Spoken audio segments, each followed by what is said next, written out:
Weer eens 'n kokende warm dag in Perth. My kinders swem hier agter my.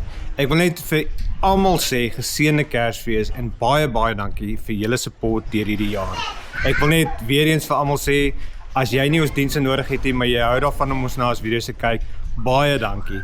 Kyk maar net of julle ons klaar follow, want dit is die beste free manier wat jy vir ons kan support, want hoe meer jy mense ons follow, hoe verder is ons reach en hoe meer mense kan ons help. Weereens baie dankie vir al julle support. Baie mense het gevra oor caregiver poste, so ek gaan vinnig daar chat. Daar is nie tans direkte caregiver poste op Recruit.za nie, daar is baie nursing poste en ek weet baie van die nursing poste include caregiving, so vir die van julle wat nurses is, gaan kyk op Recruit.za, daar is veral geleenthede in Engeland, Kanada, as ook Australië en verskeie state, en daar kom gereeld caregiver poste in, of hulle nou sponsored is, hang af van die recruiters en die employers, so al wat julle moet doen is register op Recruit.za, update jou profile volledig, sodat hulle kan sien wat jou kwalifikasies is, en dan wie weet, dalk begin jy jou nuwe jaar met 'n nuwe werk.